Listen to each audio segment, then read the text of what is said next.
Fala, meu amigo e minha amiga, seja muito bem-vindo ao nosso Café com Política, né? O nosso terceiro editorial do dia, às 4 horas da tarde, hoje dia 2, sabadão, e eis-me aqui trazendo mais conteúdo, sempre com maior relevância para você.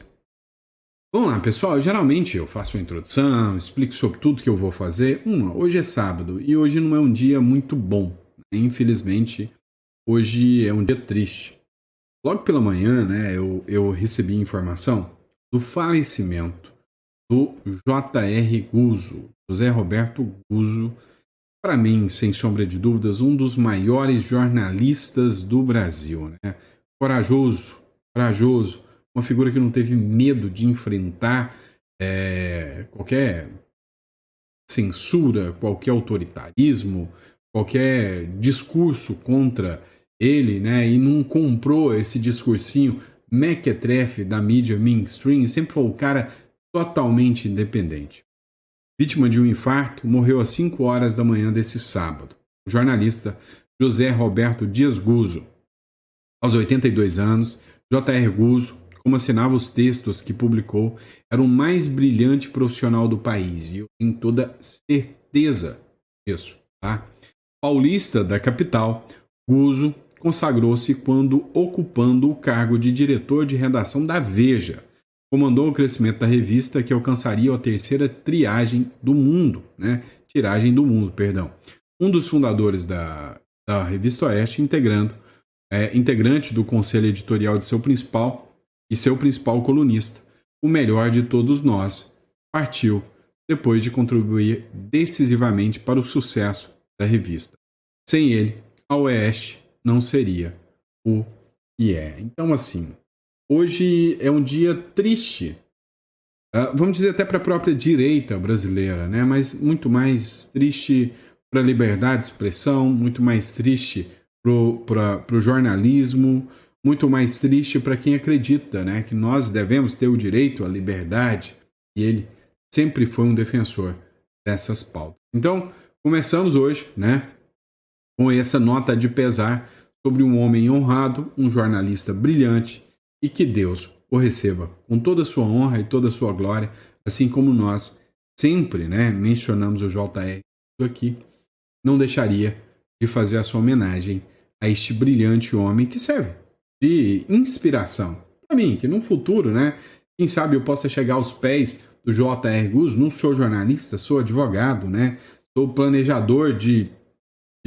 patrimônio, né, holding, offshores, gosto de trabalhar no âmbito internacional, mas como um mero palpiteiro, se eu tiver 1% da capacidade do que o J.R. Guzzo teve, né, eu serei um homem ainda mais feliz, tá? Então, meus pêsames à família e meus parabéns ao legado e à história do J.R. Guzzo. Mas vamos lá, vamos dar continuidade, né, ao trabalho do J.R. Guzzo, ainda que de maneira um tanto quanto exponencial aqui, eu não sendo um jornalista, mas vamos falar sobre o que rola no Brasil e no mundo. Acho que de tabela eu acabei virando um jornalista aqui, né, mas nada mais do que um leigo, né, mas estou sempre bem disposto a debater, a discutir, a falar das pautas com vocês. É o seguinte, alguns economistas são todos serelepe.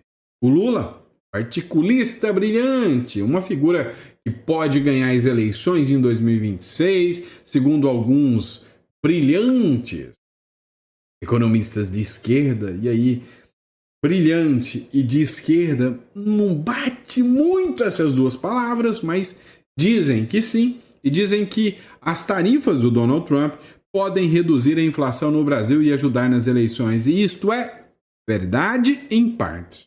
Tá? Verdade, Sandro? Sim, verdade. Você acha que eu tô aqui para mentir para você? Não tô, não. A verdade é que funciona assim. O que são tarifas?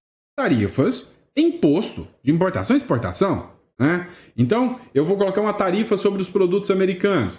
Eu, brasileiro, que quero importar um produto lá dos Estados Unidos, a tarifa altíssima, como eu tenho sobre os carros, eu vou pagar um carro e lá nos Estados Unidos eu consigo andar de McLaren, aqui eu ando de Gol, entendeu?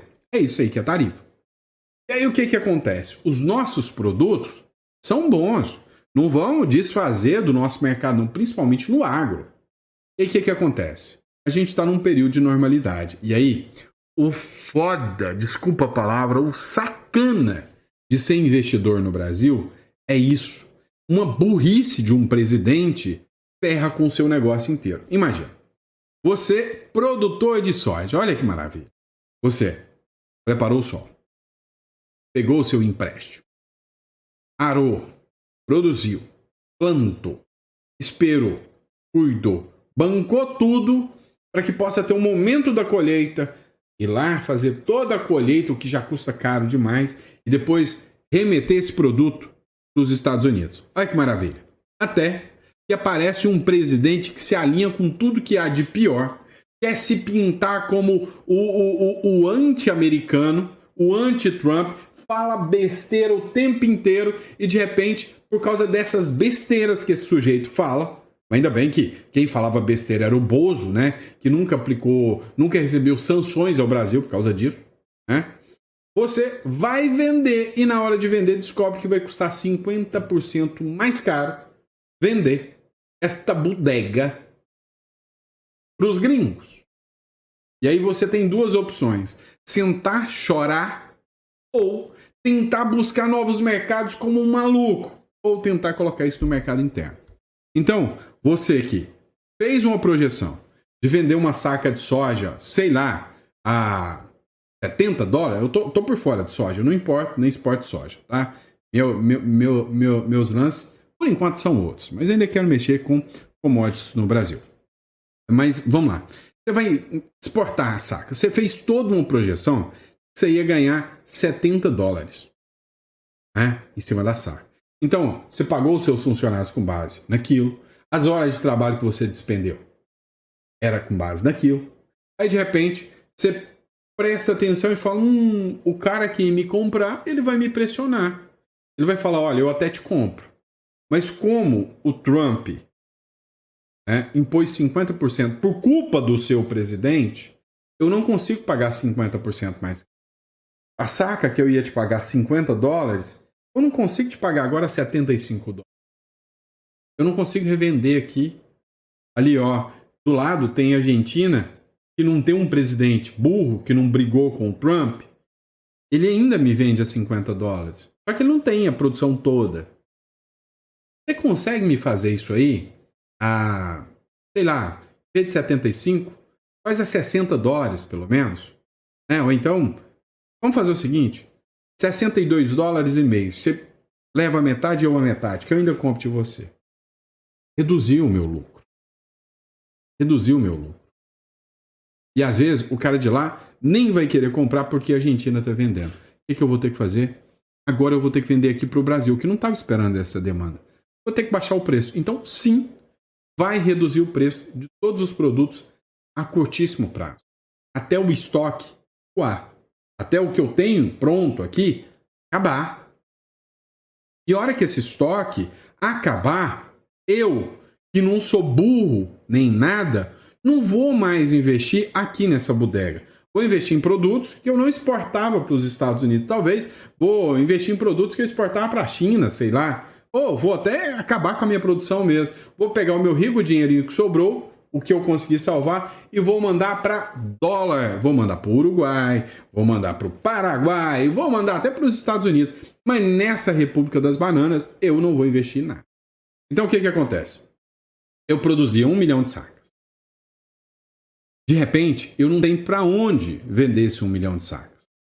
Eu vou ter que vender esse 1 milhão de sacas para o Brasil. Certo? Vou reduzir o preço para escoar esse 1 milhão de sacas. Mas eu já estou tomando prejuízo. Eu não vou produzir mais 1 milhão de sacas.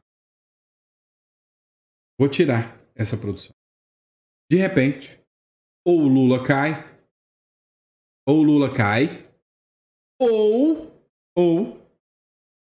eu abro um novo mercado. E aí, esse 1 milhão de sacos que eu estava vendendo, agora já vendi 800, né, falta só 200, abri um novo mercado. Vou continuar vendendo para o Brasil, que o real não vale nada? Não, vou vender para os argentinos, para eles recomprar e revender para os Estados Unidos, ganhando nas costas dos idiotas aqui, que seja, né? Mas eu vou abrir um novo mercado. E aí o que vai acontecer? Agora eu só tenho 200, vou vender para os argentinos. Vai faltar aqui no Brasil, não tem produção. Então o que vai acontecer? Vai escalonar uma inflação a nível galopante que a Argentina tinha antes. Lembra como é que era lá na Argentina? 40%, 50% ao mês. Lembra disso? Igual o que vai acontecer no Brasil. Então, se essa turma inteligentíssima acha que até 2026 vai estar tudo barato, para ver. Tem até gente esquerdista que tá pondo o pé no freio. Dá uma olhada na Sheinbaum, por exemplo. Sheinbaum é a presidente do México. O que ela fez? México conseguiu prorrogação de 90 dias para o tarifaço do Trump, negociando, eu vou abrir o mercado para vocês, que China que nada, dane-se os chineses, eu vou vender para vocês, porque senão vão arrebentar minha economia. Reeleição, acabou. México, vizinho estratégico e parceiro-chave da indústria automotiva dos Estados Unidos, conseguiu uma prorrogação de 90 dias para evitar o aumento das tarifas inicialmente previsto para hoje. Brasil, hoje, leva pau. O grosso só está entrando, companheiro. E o México conseguiu mais 90 dias para talvez nem ter o grosso. Nós já levamos o grosso. Deu para entender? O que é, né? A importância do seu voto. E tem gente que vai... governo interfere em nada. Não interfere, não? Será que deu para você entender agora? O tanto que interfere? E resultado? Você apoia a Magnitsky e o Trump ou você apoia o Lula e as ações do ministro Alexandre de Moraes? Pois é. Saiu uma publicação da CNN São Paulo que diz o seguinte, a pesquisa Quaest, apoio a Trump em post sobre Magnitsky dispara de 27% para 54%. O que estava acontecendo? Cara, eles estão falando assim, ó, tal hora, tal momento, eu vou fazer uma pesquisa. Então, se vocês usarem os robozinhos para trabalhar, na hora da pesquisa via internet, só vai estar seus robozinhos trabalhando. Só que depois os robozinhos param de trabalhar e o povo volta a trabalhar. O que aconteceu? Menções pró-Trump alcançaram 616,6 milhões de usuários nesta sexta-feira, enquanto as contrárias ao presidente americano chegaram a 320 milhões, ou seja, metade, segundo o levantamento.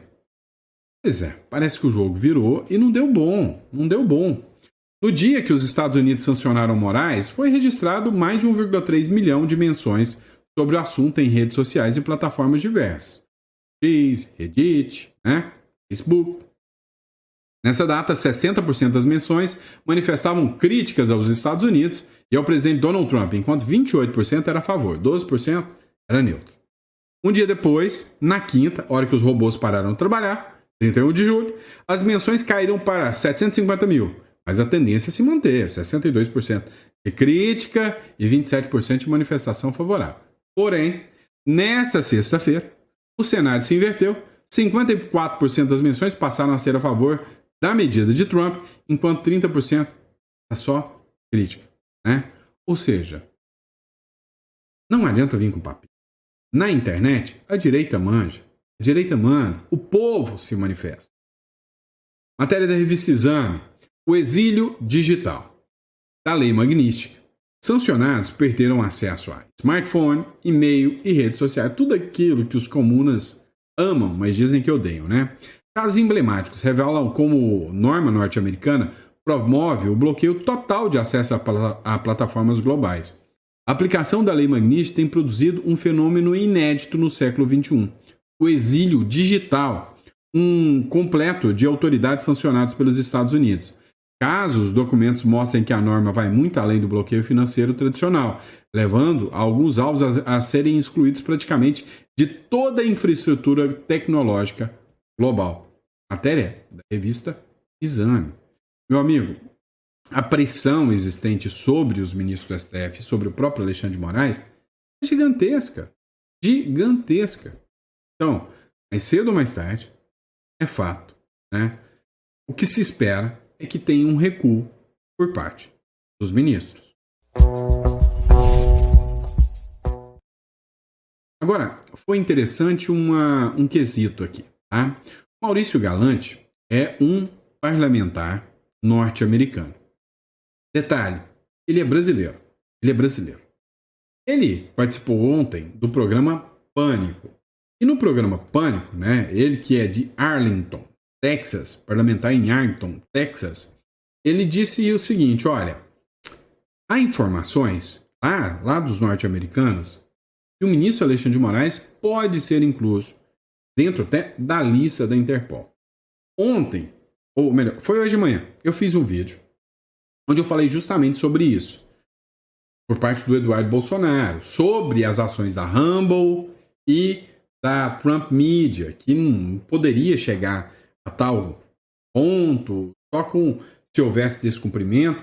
Só que agora ele fala de outro caso, do caso Felipe Martins. Ele fala que tem informações sobre o caso Felipe Martins.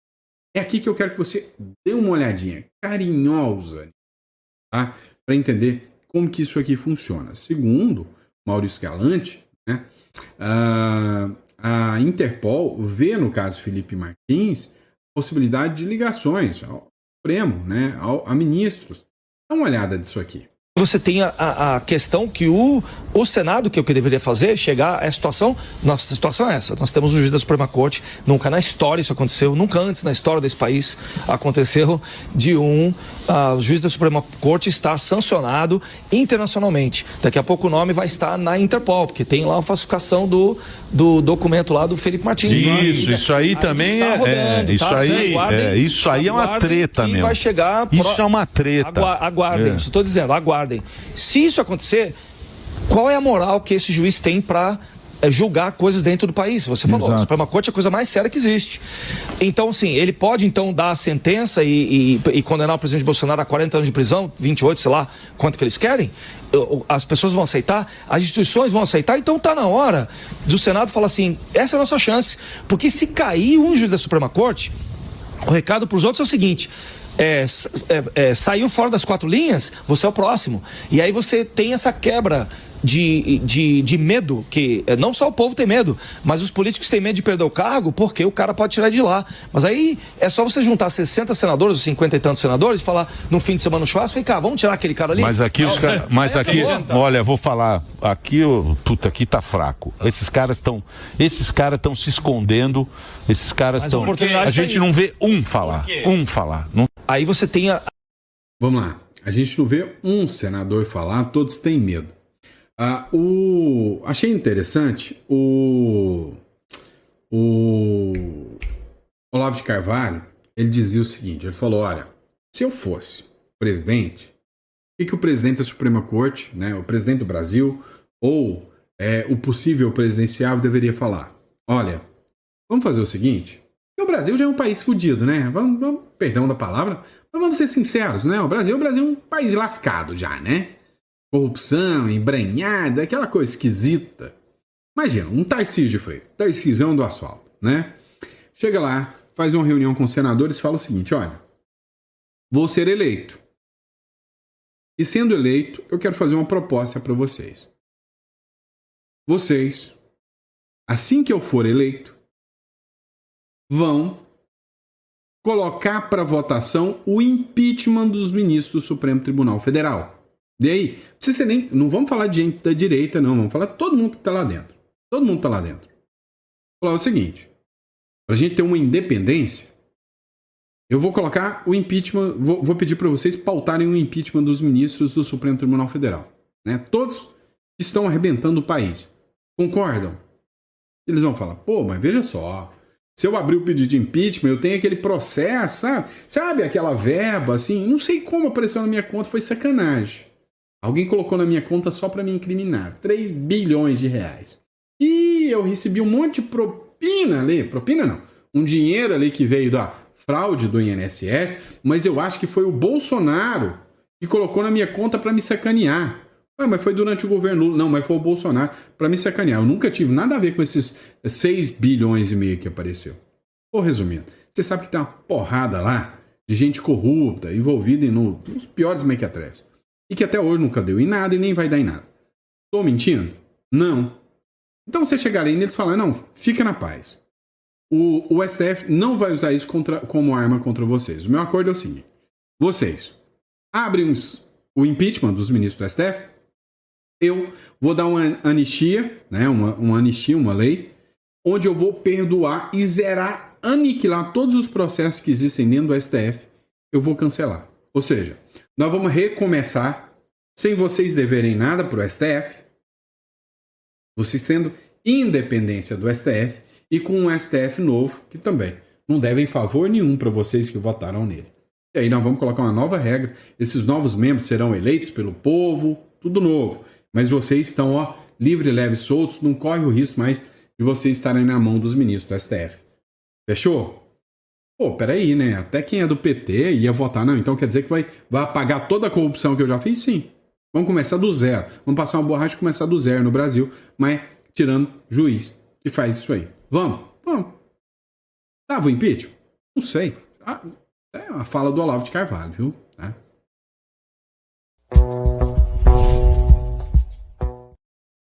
É brabo, né? Às vezes a gente vive num país, né?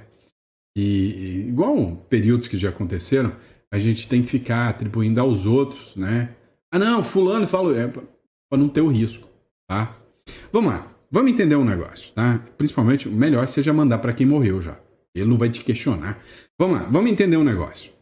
Um senador norte-americano apresenta uma proposta para que os Estados Unidos investiguem a influência da China na agricultura da República das Bananas. Dá uma olhada no que o Ivan Kleber, correspondente de Londres, fala aqui.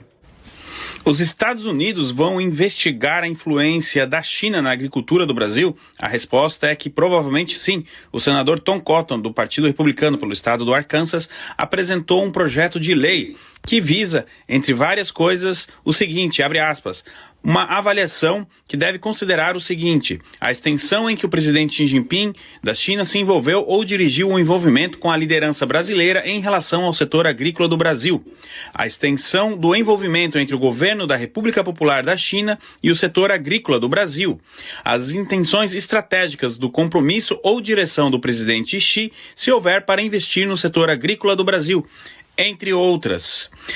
Este vídeo é dedicado à memória do jornalista José Roberto Guzzo, que faleceu na manhã deste sábado, dia 2 de agosto. Que o Nosso Senhor o receba. Eu sou Ivan Kleber, falo diretamente de Londres, no Reino Unido, e hoje é sábado, dia 2 de agosto de 2025. Muito obrigado pela audiência.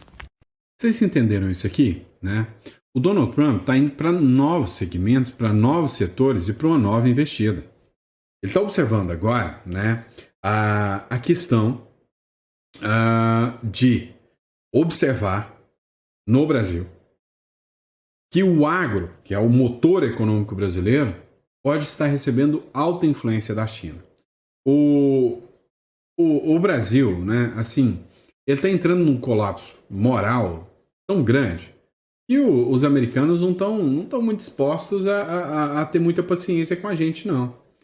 E eles estão mirando nessa economia, né? O que para nós é péssimo. Para o Lula, também. Para quem tem poder e possibilidade de sair do Brasil, ok, né?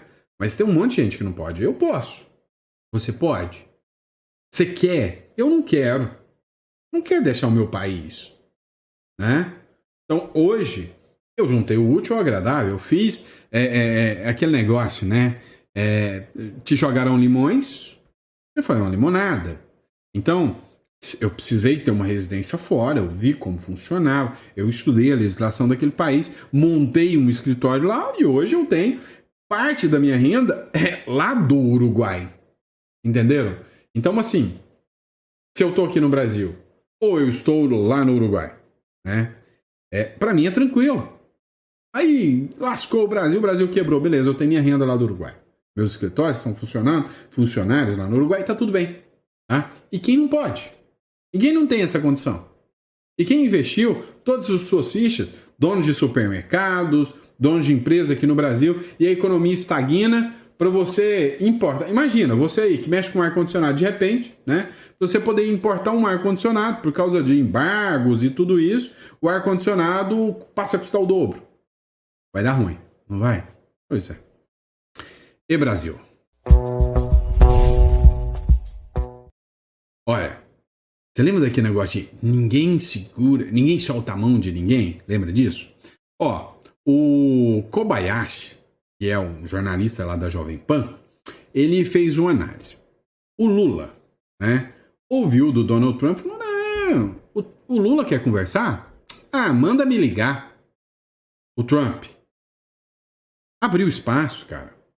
E aí, o Lula quer ter a postura, ele fala para uma militância extrema esquerda, que se o Lula ligar para o Trump para pedir suporte, arrego, é uma ofensa.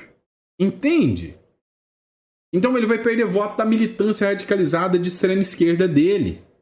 O que ele faz? Ele não pode nem ligar para o Trump. O que ele faz?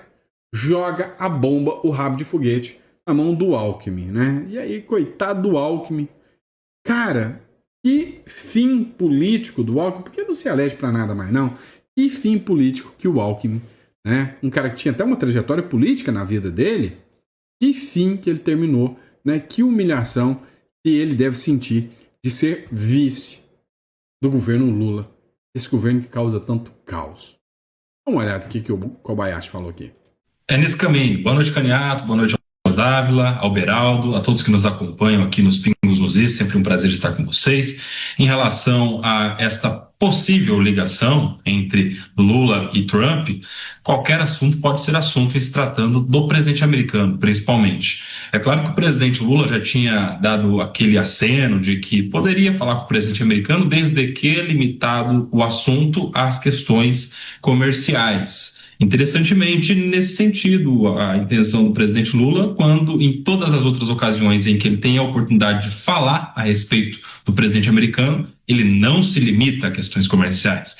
Pelo contrário, ele fala de muitas outras questões, chama o presidente americano de imperador do mundo, fala a respeito de uma proximidade do presidente americano com o fascismo, faz críticas pessoais ao presidente americano. E agora, na conversa, segundo o que a gente viu nos dias anteriores, o presidente Lula quer se limitar às questões comerciais. Não dá para acreditar, principalmente se tratando de Donald Trump, que já armou algumas arapucas lá no Salão Oval, alguns líderes mundiais, inclusive aquela cena a mais famosa dessas ocasiões com o presidente Zelensky, da Ucrânia, em um encontro que foi ali meio de última hora também, meio desarranjado, enfim, e que gerou um grande constrangimento. Eu não duvido que essa ligação, ainda que seja uma ligação privada, seja gravada por qualquer dos lados, depois explorada politicamente, porque a gente está falando de um presidente imprevisível, o presidente americano.